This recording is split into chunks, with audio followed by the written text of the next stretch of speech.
welcome. In this video, I'm going to discuss the journey of the soul, as well as soul contracts and what they mean and what they are and why are they done, and soul bonds. And we're going to talk about all about the soul today. I'm not sure how long this video is going to be, but it's going to be a very informative video. And even though I know I'm going to get into a lot of information, I probably won't be able to get into all of the information that I have learned about the soul and the soul journey and soul contracts over the last 30 years of practicing. I want to explain something to someone because I want to explain something to a lot of people that are confused by the video that I made about being careful who touches you, who does ceremonies for you, because you don't know what beings they're serving. And I have had experiences where some people will say, oh, I'm going to give you a blessing in honor of Oshun or in honor of a Loa, and then that person who they went to turns around and actually binds them to a demonic entity who then is in turn basically stealing the soul of that person. Okay? So the soul is the financial exchange of the spiritual world. A lot of people always ask me, High Priestess May, why do beings of light help us? What's in it for them? What's in it for archangels and for Loa and for Orisha? First of all, I'm going to explain this as like I said before, as a mambo of the 21 divisions voodoo, who believes in the fact that there is a omnipresent God that is the God of all the gods. And then there are gods of light underneath that God. And then there are gods of darkness that have fallen from that God, that have fallen from grace. Okay? If we're looking at it from a Catholic Christian perspective, because half my family was Catholic, so I had to go through the catechisms and all of the Catholic information growing up. If you work with a demon, which a lot of people who are confused about what the post that I made, some of those people are demonologists and they work with demons. And even though they work with demons, they don't believe that their soul is being taken by that demon.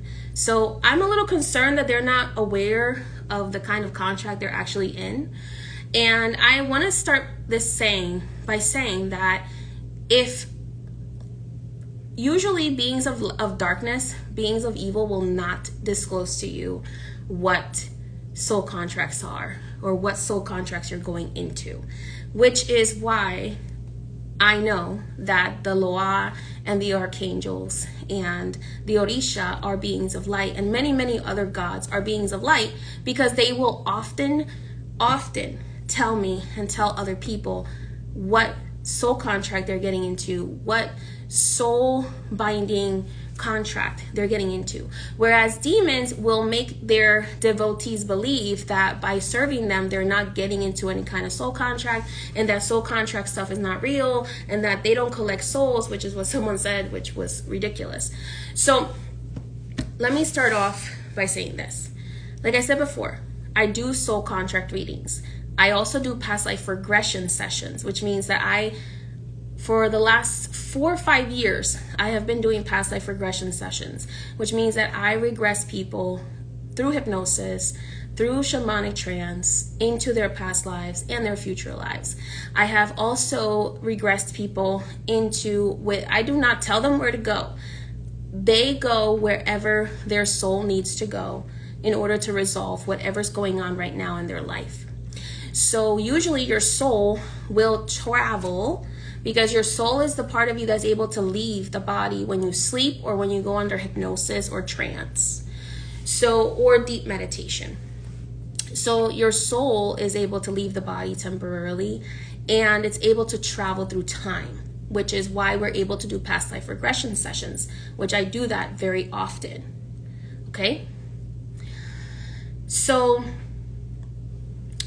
the soul, I have had souls that have traveled to their judgment day or to their previous, what we call life review.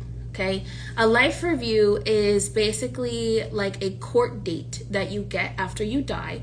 When a person passes, their soul detaches from the body, and one of a few things happens. Either your soul gets lost in the astral realm because it doesn't see the light, because it has unfinished business. So as a medium, as a psychic medium, and a lot of the mediums that follow me and that know what I'm talking about will agree, okay?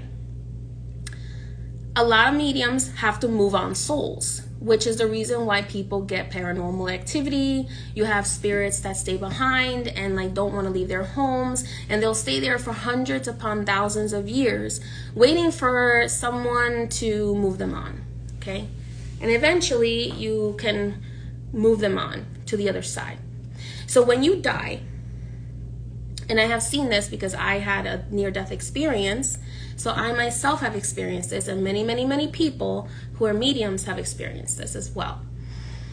When you die, your soul detaches. Like I said, it can either get lost in the astral realm, or a doorway will open, which is what people talk about when they talk about the white light. A doorway will open, which will guide them into the other side. And through that doorway, when you get through that doorway, your soul will be taken into like a wait list.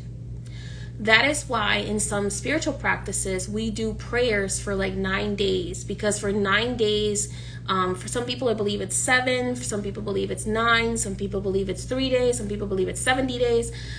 For that period of time, your soul is in limbo, waiting for its day of judgment, okay?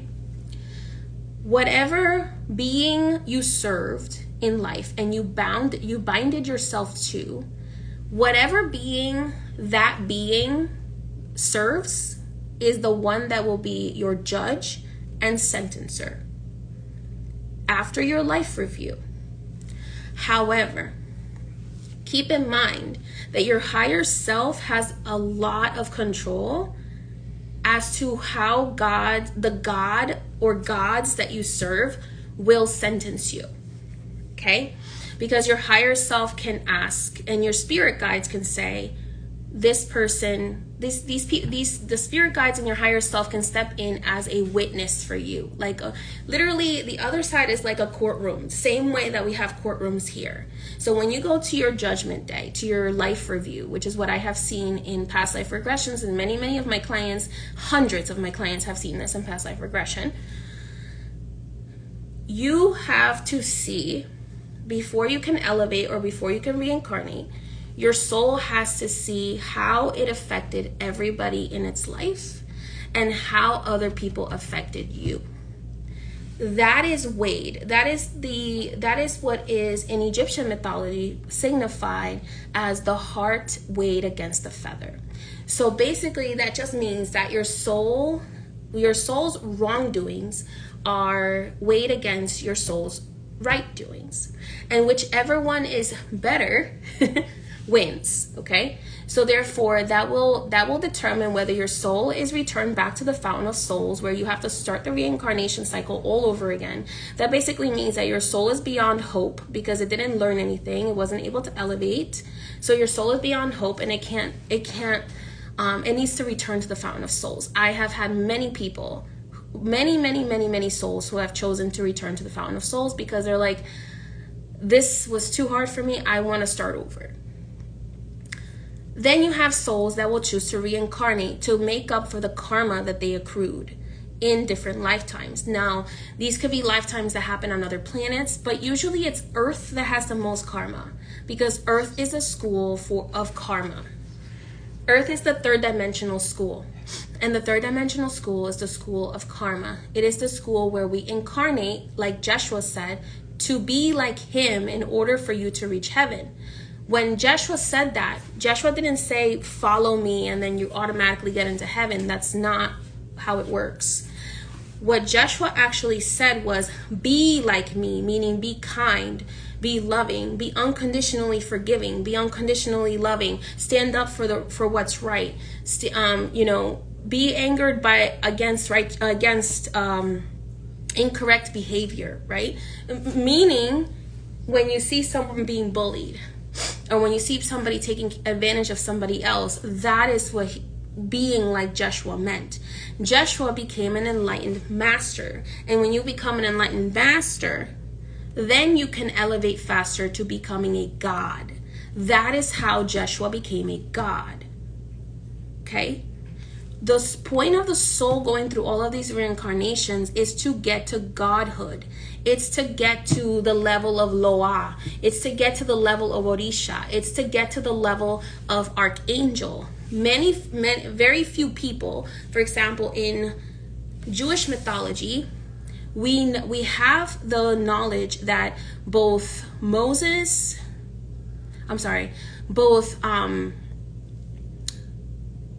Enoch, I can't remember who Sandalphon was.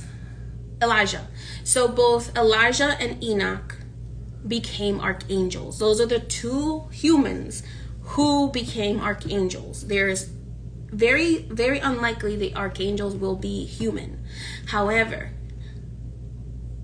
the prophet Elijah and the prophet Enoch, because of their service to God, became archangels. They became Archangel Metatron for Enoch, and they became Archangel Sandalphon for Elijah.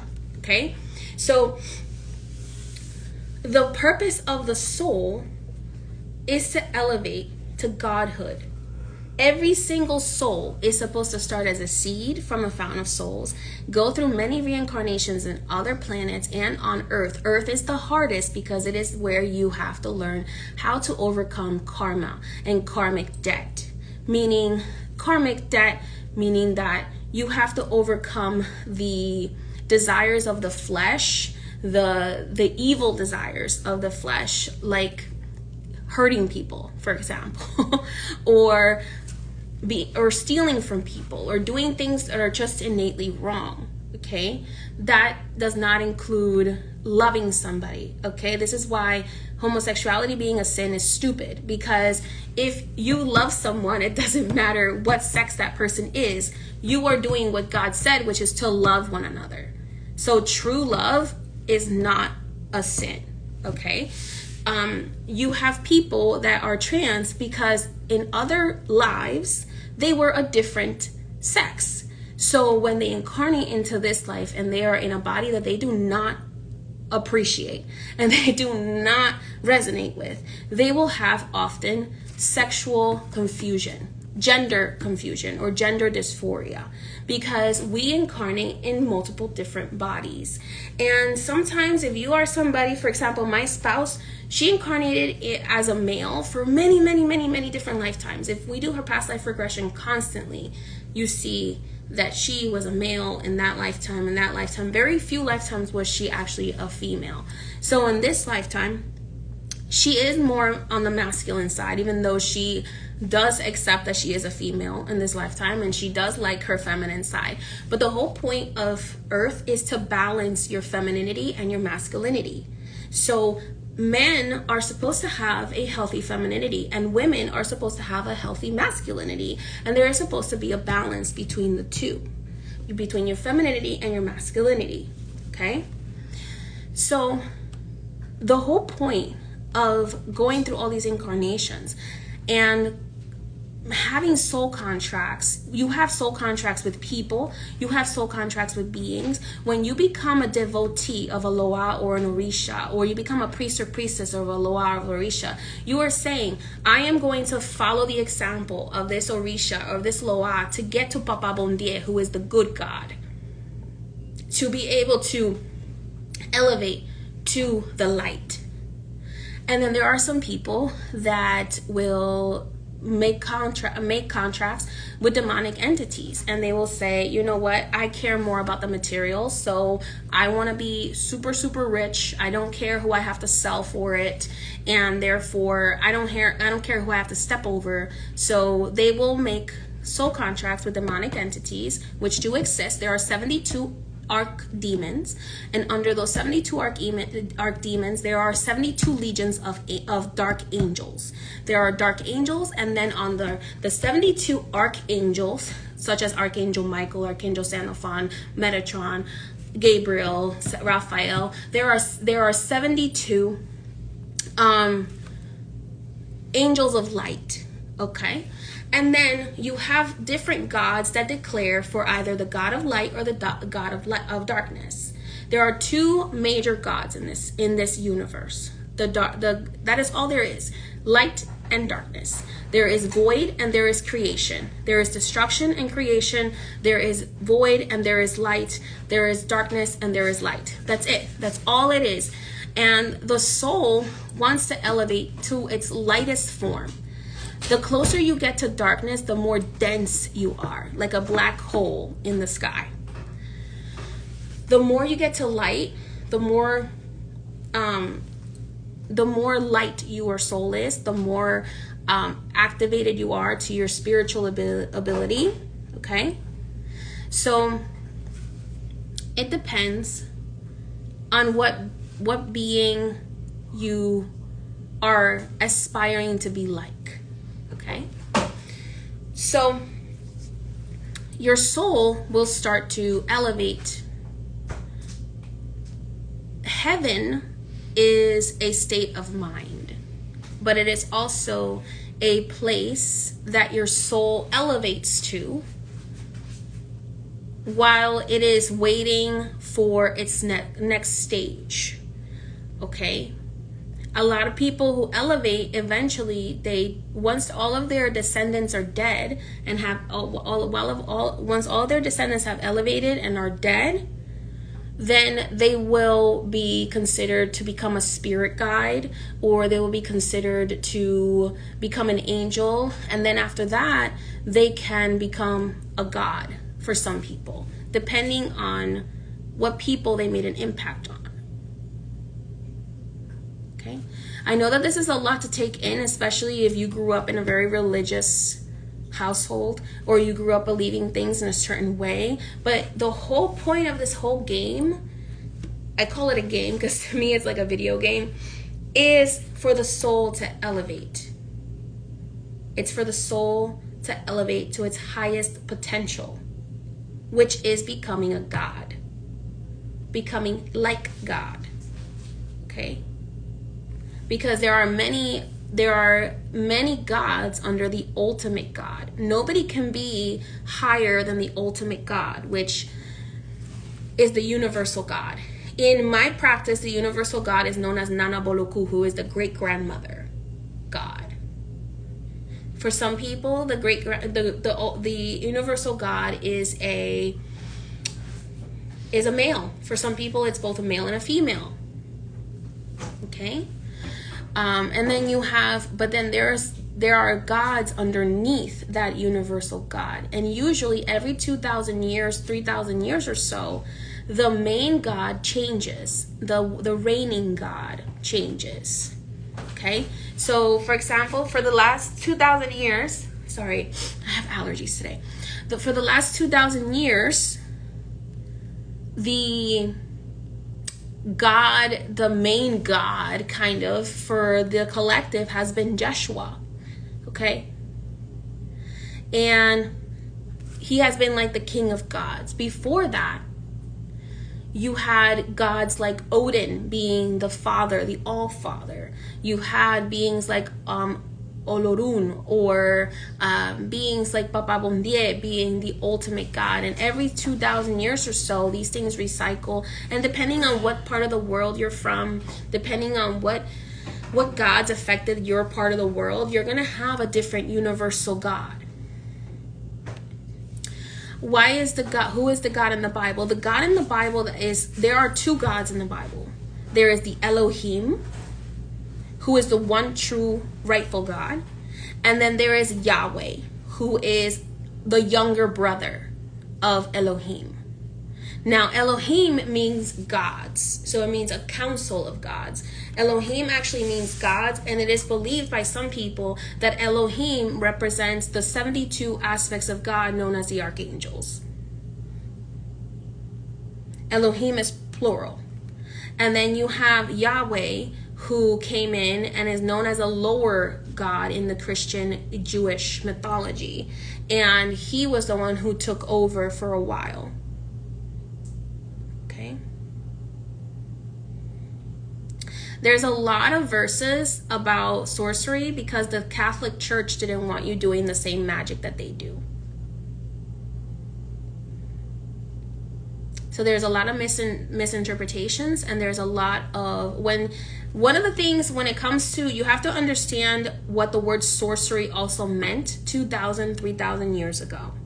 For example, Vodun is over 24,000 years old, whereas Christianity is only 2,000 years old. Judaism, the records of Judaism are only, I believe, as far as maybe 6,000, 7,000 years ago. So you have to remember what sorcery meant back then. Sorcery meant doing magic for evil.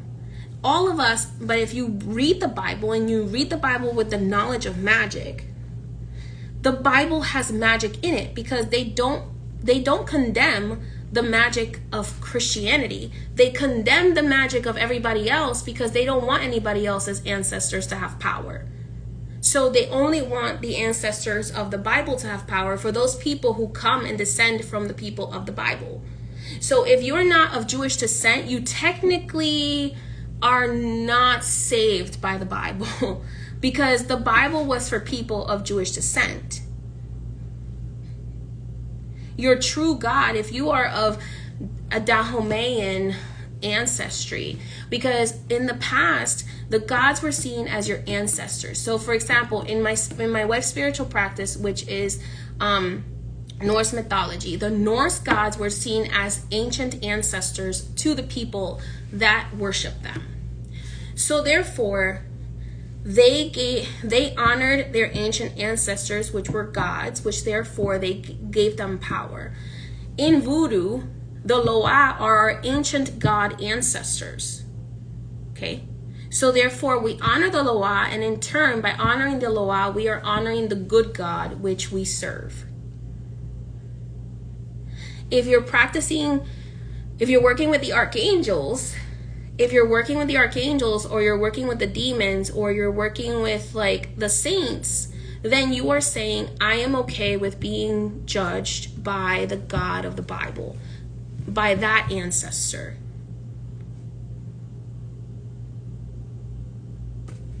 Okay?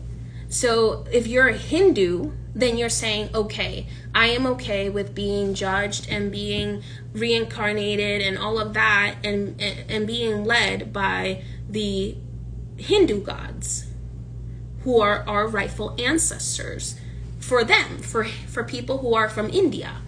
Okay? Because a very, very, very long time ago, beings came to this planet and inhabited it. And they separated. This was over 25,000 years ago. Okay? I have seen it with my own eyes. Over 25,000 years ago, there was a group of beings that came here. If you can read about the Sumerians and all these different beings. There was a group of beings that came here from another galaxy, and they inhabited different parts of the planet. And then in different parts of the planet, different worship sites were created. Many of them created different humans. Okay? They created different humans, and the humans that they created were descended from those beings. Okay? So that is why it says that God created humans. All the gods, the Elohim. That's why in the beginning, Genesis says the Elohim created humans. Because the Elohim is plural, so many gods came here many, many thousands of years ago and mixed their DNA together and created humans for different purposes. There are some gods that created humans to mine gold, because that was their source of life. Gold was their source of life, and they needed gold in order to survive. And humans were the workforce for those gods. And then there are some gods that fell in love with humans. So they, not in a sexual way, but they fell in love with the servants they created, basically. And then therefore they promised them that after their work was done, when their soul elevated, they could too become gods and be able to inherit the wealth and the abundance of the earth.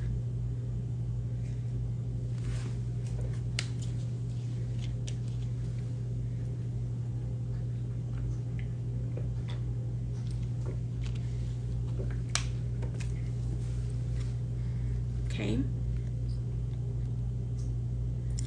So these beings, even when you read stories of the Orisha or the Loa, you always have these beings that come from the stars. Okay. Usually my deep channeled reading, if you want to know, I used to offer soul contract readings. If you want to know what God you're supposed to be serving, the soul contract reading. But keep in mind that all the gods of light serve one universal God of light, and then all the gods of darkness or evil, I don't want to say darkness, I want to say evil, because there are some beings that walk in the darkness, but they're not evil. All the gods of evil serve the God of evil, okay? Or the God of the void, of destruction. So it's all just a fight of light versus darkness, of creation versus destruction. That's all it is. People make it way more than it needs to be. That's why whatever you believe in one religion doesn't apply to another religion. So if somebody is a Christian and they're judging you based on their Christian beliefs, they don't have a right to do so, because if you don't serve that Christian God, then therefore you don't have the right. You don't need to follow those rules of that practice if that is not what your ancestral God said you need to do. Which ones walk in darkness but aren't evil? Beings like Hecate. Hecate is the goddess of witchcraft in Greek mythology. She walks in the night, but she is not evil.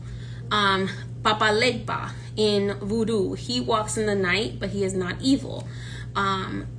Odin, sometimes as the wanderer, will walk in the night, but is not evil. La Santa Muerte is actually neutral.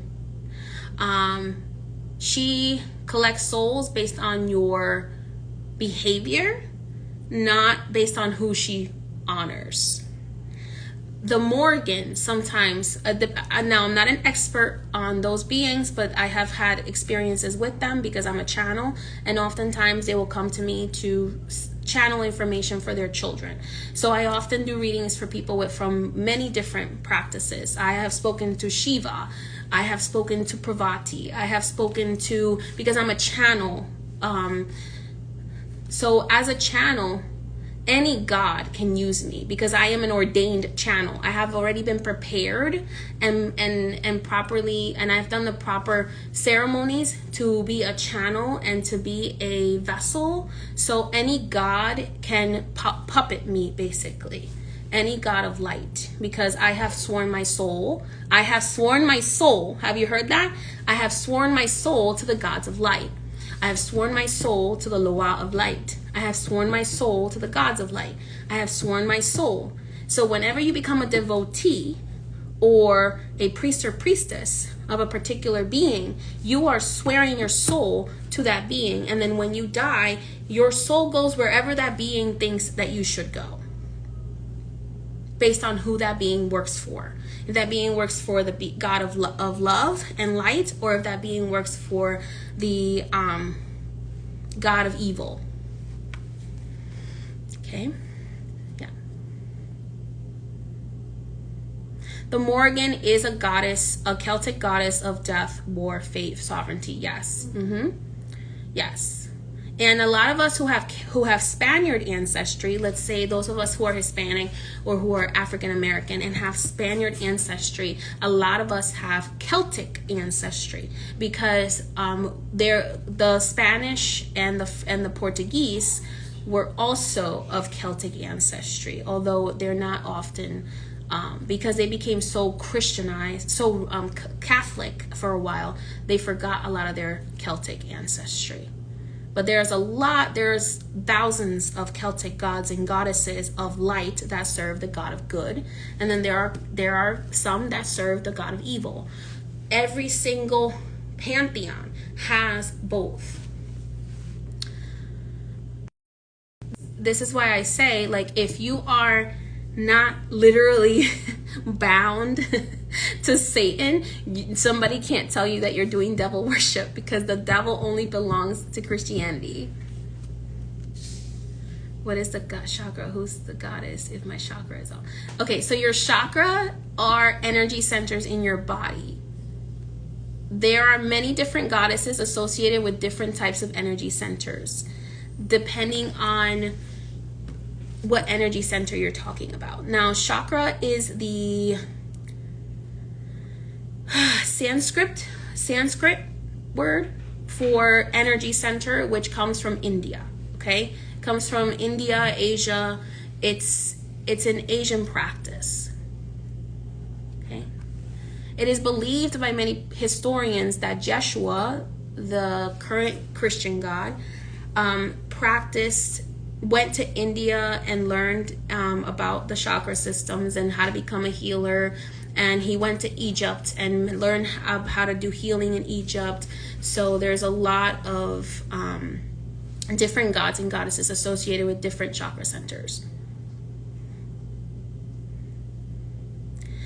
Mary, you need to book a consultation because you would need to I would need to give you a reading to know that information that you're asking.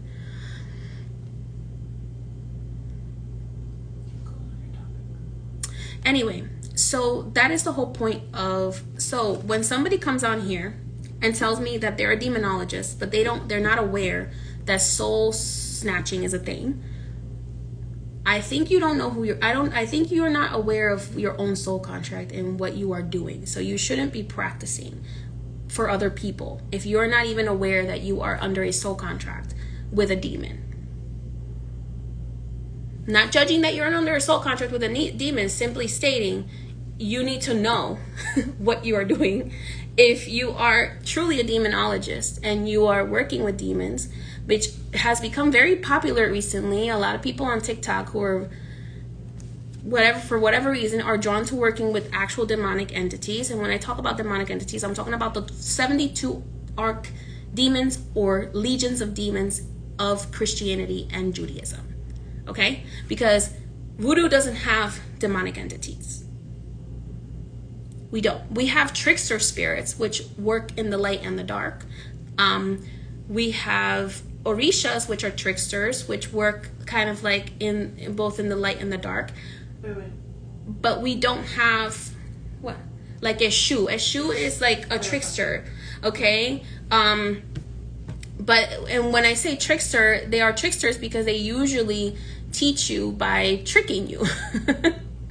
Okay, so right now on TikTok, it's very popular for a lot of these young kids, especially Gen Z, I'm seeing it a lot, to bind themselves to demonic entities, but they're not even aware that they're binding their soul to that demonic entity. They think that demonic entity, they're romanticizing it. Okay, it's like when I was a teenager and everybody was in love with vampires and everybody was wanting to become a vampire. That's what's happening right now, is a lot of people are... Exactly. Eshu tests you to see your honesty.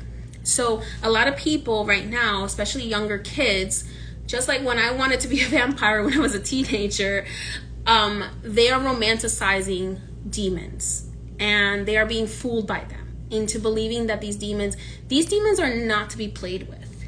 Just like the archangels are not to be played with. Okay?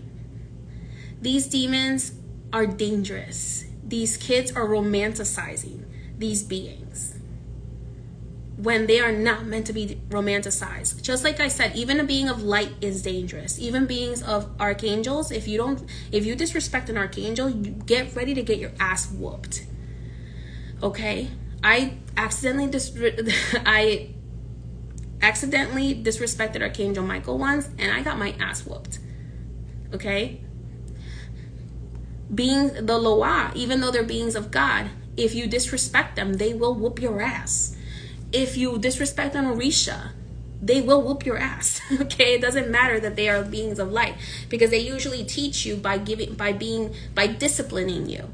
So if you do something that is disrespectful or that is majorly wrong, they are going to discipline you like a father or a mother would discipline their child.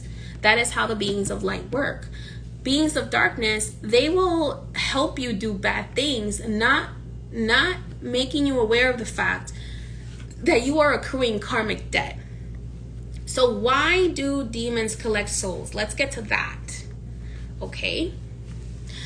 Demons collect souls because they feed off of your wrongdoing. They feed off of the karma that you collect. They feed off of your fears.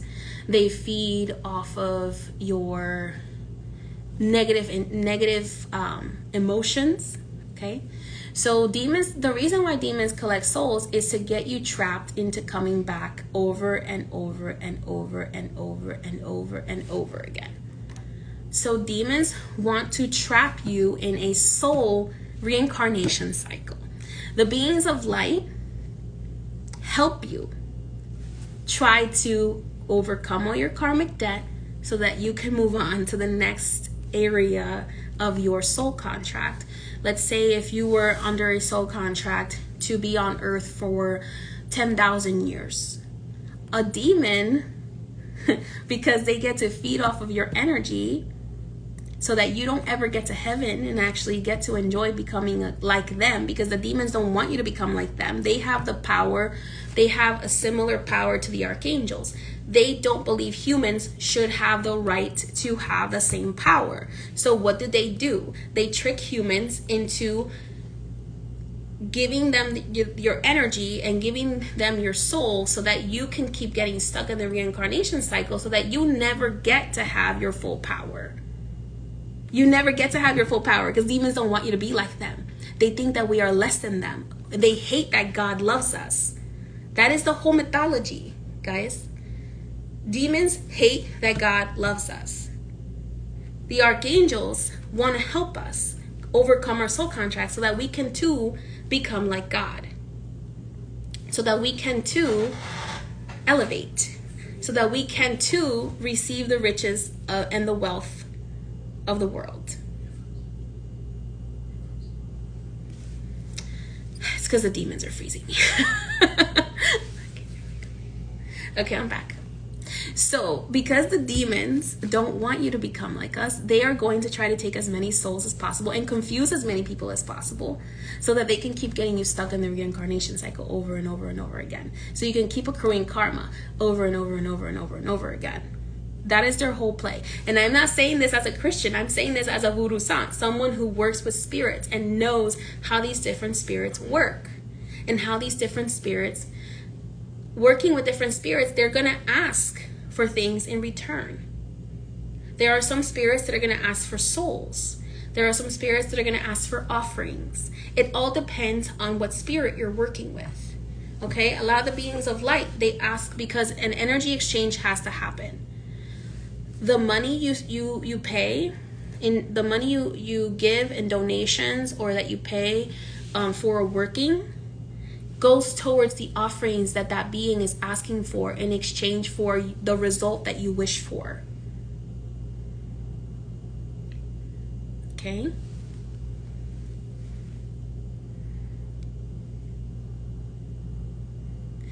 They give you what the demons do is they give you a lot of wisdom that is about things that you really shouldn't be doing to other people. Okay? A lot of the time the wisdom they give is along the lines of, depending on which demon it is, because different demons have different powers. You know, a lot of the times it's like wisdom around like how to steal other people's souls or how to be all powerful magically. But what they don't tell you is that power has to come from somewhere. Okay? Power has to come from somewhere. It has to be taken from another source. Okay? Whereas the beings of light channel their power through their priests and priestesses. Okay? The gods of light they channel their power through their priests and priestesses. That is the reason why I was prepared to be a vessel of the misterios of the beings of light under Papa Bondie, which means the good God. So they channel their power through us, the people who have been prepared to be priests, priestesses, and bokos. They channel their power through us. Okay? Whereas a lot of the demons, they won't give you their power, what they'll do is that they'll teach you how to steal it from other people. They'll teach you how to steal it from other people that are gifted, okay, or that are channeling God's light, because they truly kind of don't have as much power as they want to say they do. So this is what I'm saying. It's like, it depends on what demon you're talking about. And now I can say that because I actually work with Archangel Samael, who for a very long time lost his power because he fell from heaven, and then he had to work his way back up to heaven and be forgiven by God for going against God's wishes.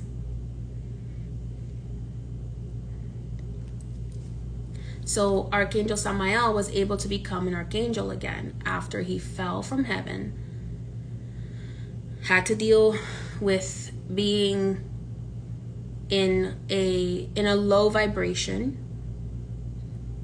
because we all fall, like all of our souls fall when we are born into this world. We fall through different dimensions. We fall from the dimension of light and all knowing to dimensions of darkness. So and our whole purpose is, I'm trying to explain this in a way that everybody will understand. Hopefully you'll understand what I'm saying. When your soul is in heaven, let's say you were an elevated being already and you decide, you know what, I'm going to volunteer. Like I was one of the volunteers. There are many people that I know that were volunteers to come and seed the light, because this world was being too crowded with evil. So there were some elevated souls that had already elevated to their highest potential who volunteered to reincarnate here to help shift the destiny of the collective of humans into a lighter way, into a lighter side. Basically to stop everybody from killing each other, okay? If you want to know more about that, you can find my video where I talk about when I saw the destruction of planet Earth and all of that, and I was of a different race in space and all of that, and how I volunteered to come down here to help guide people towards good and light. Anyway, where was I? I lost my train of thought. But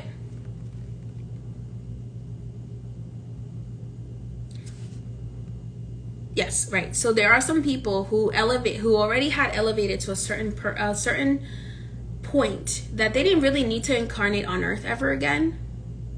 Okay? But they were asked, there was a call that went out into the universe for people who would like to volunteer, for souls who wanted to volunteer to help the human race. So a lot of people who were already at the level where they could become spirit guides or angels, they decided to descend back down to the earth, to descend from the higher vibrational frequency of heaven to the lower vibrational frequency of the third dimension of earth. Because different parts of the universe are in different dimensions. And within Earth itself, we have different dimensions. Within Earth itself, we have about 14 different dimensions. And each dimension, based on how positive you are, how negative you are, you will go either up towards the dimension of heaven, or down towards the dimension of hell. Hell was a place in Norse mythology that was ruled by the goddess Hela, the goddess of the dead, very similar to like the Barons. Hell was the place where all of the unworthy ancestors would go. Meaning that if you didn't die in battle, either physical or spiritual battle in Norse mythology, or if you didn't live a spiritual battle, if you didn't die in battle, then you automatically went to the realm of hell, which was known as the realm of the undeserving ancestors, who would then be judged by the goddess Hela, and then she would by the goddess Hel, and then she would decide if you were meant to be reincarnated or if you were worthy enough to go to heaven. which is why in the story of Joshua, it talks about how he descended into hell. This is how I was taught in Catholicism. He descended into hell. And then after 3 days, he rose into heaven because he passed the tests. He passed the test of being a worthy ancestor. And in Egyptian mythology, it tells us that you have to go through 9 gates, which is why a lot of practices have 9 days of wake. For each day that you have to battle, the prayers of your loved ones help you in the battle in the darkness. And whatever God you worship in Egyptian mythology, in the Egyptian pantheon, helps you overcome the nine gates in order to get into the field of reeds, which is the heaven of the Egyptians.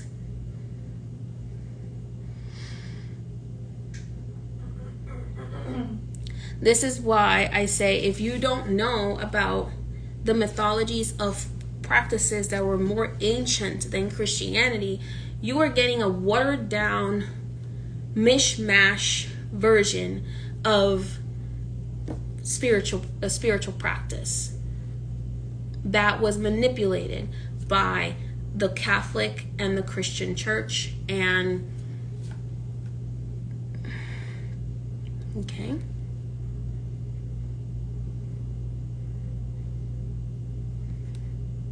now there is a belief that after a while,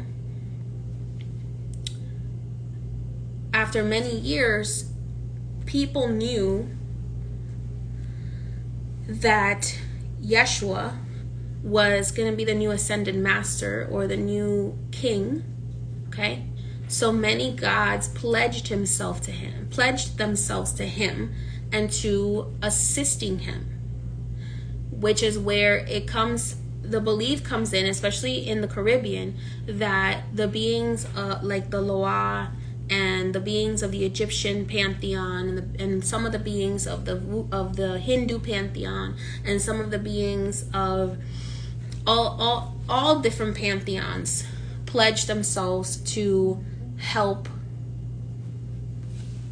to work alongside Jeshua. Okay? That's why there are some gods that acknowledge Jeshua as a god, and there are some gods that do not.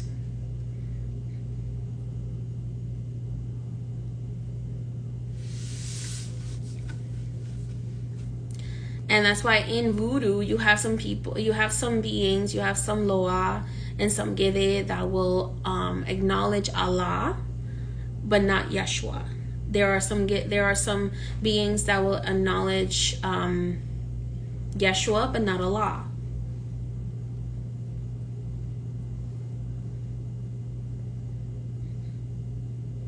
Yeah.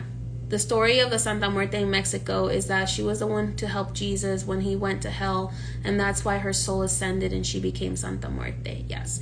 So those who guide people to Joshua become saints.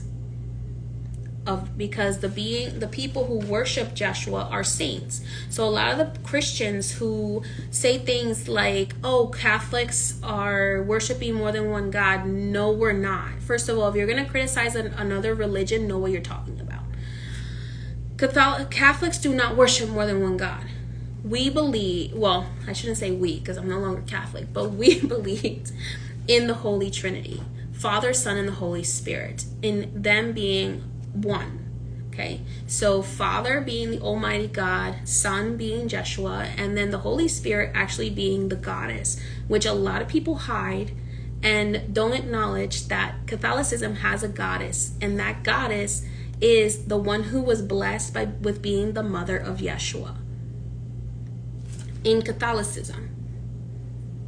And any being who serves Yeshua and who is blessed with and elevates to a similar spiritual elevation as Yeshua is then ordained as a saint, because you have to be able to perform miracles to be a saint. Same thing if you work in voodoo, you have, as a priest or priestess, you have to be able to perform miracles from the Loa in order to be known as you are working with the Loa, in order to be able to become an elevated ancestor and then possibly become a Loa or close to a Loa. That's why some people ask me, were the Loa divine or were they human? And I say both, because there are some Loa that were divine always and came from another place and came here and inhabited the earth and inhabited that area of Dahomey, which we know as the birth one of the birthplaces of the Loa. And then you have some humans that elevated to elevated ancestor and then became a Loa. And then you have some Loa that originated in Africa, and a few Loa that originated in the Caribbean. Yeah, the Holy Spirit is pretty much the mother, but a lot of people in certain religions don't want to acknowledge the goddess. But since when was the last time you saw a man give birth?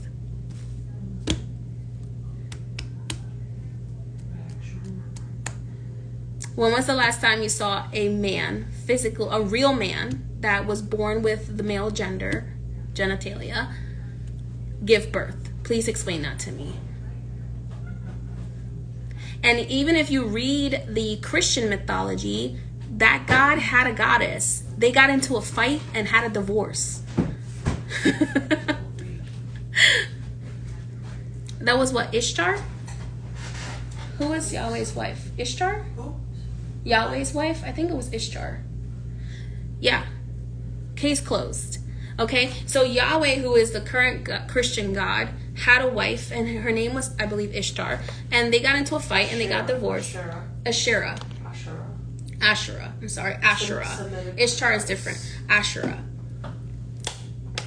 Semitic goddess.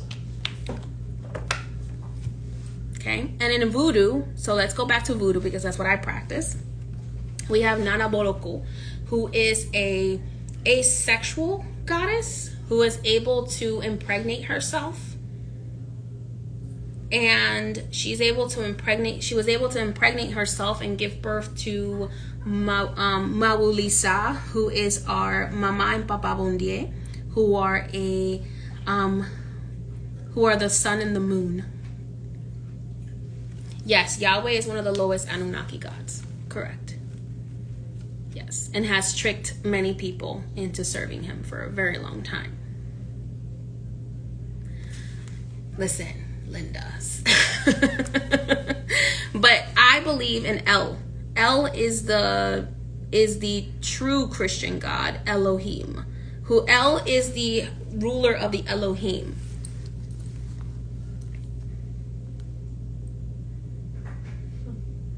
They were the Anunnaki.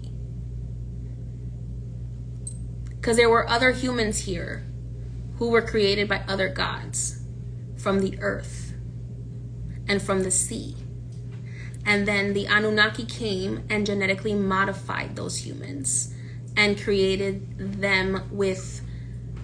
They actually took away some of the powers of those humans, because the witches are the original humans. The original humans had the powers similar to gods because the gods basically had them do their work for them.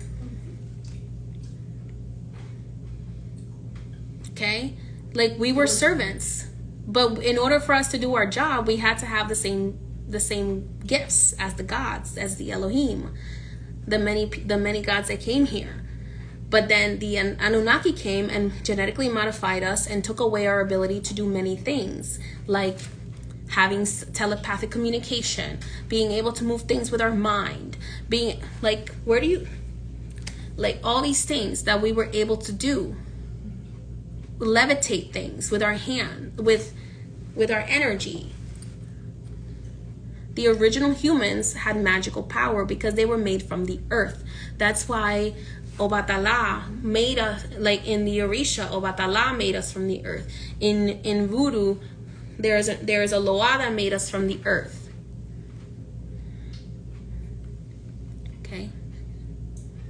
And then there were some gods that came and changed our ability to do magic. Now, if magic was forbidden, then why did the Anunnaki gods allow Moses to do magic to free the Jews? According to their mythology. Because Moses used magic to free the Jews.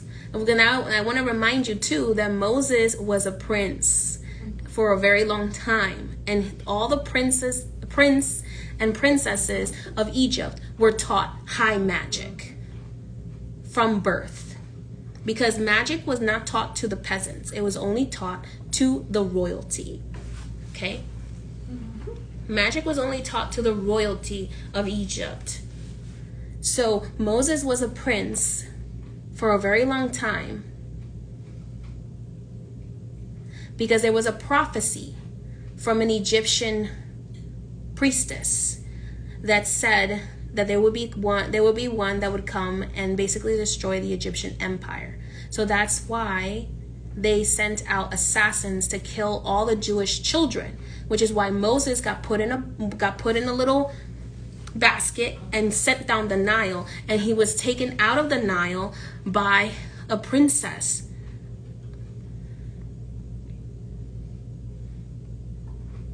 Okay? And then he became a prince of Egypt, and then he found out that he was Jewish according to the mythology. He found out he was Jewish, and then he felt compelled by his God to free the Jewish people from slavery in Egypt. And then what happened? Many thousands years later, the people that were freed from Egypt enslaved Africans. It's all karma. It's all collective karma. We keep enslaving each other over and over and over again. Because one group will convince themselves that they are the only worthy group under God, and therefore they have the right to enslave other groups, and then that group gets back at the other group, and back and forth.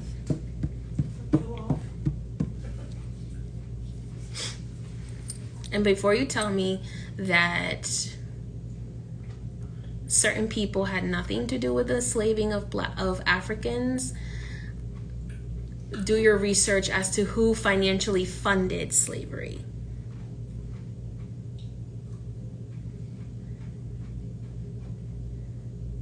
Because you don't have to be the one to hold the gun to be the one to kill the person, okay?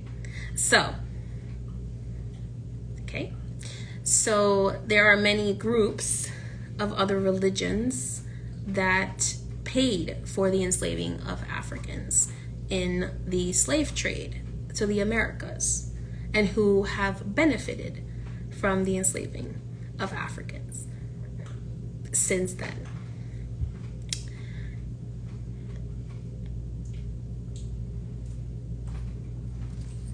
So anyway, that's all I'm going to share today about soul contracts. So that's how that works. A little bit of how that works, because soul contracts are very in-depth. In a few days, I will add the soul contract reading back on my site. For those of you who are not aware, I am offering in-person past life regression sessions again. For those, you have to book a consultation to see if you are approved for the process. First, by spirit, if that is going to benefit your current lifetime to see your past lives or not. I always make sure that we ask spirit that in your consultation before we move forward. So if you are interested in seeing your past lives or your future lives, or you feel called to doing that for some reason, then you can ask your spirit guides and then book a consultation, and we can talk about that. I will add the soul contract readings back on my site. I did them for a really long time, but then I stopped doing them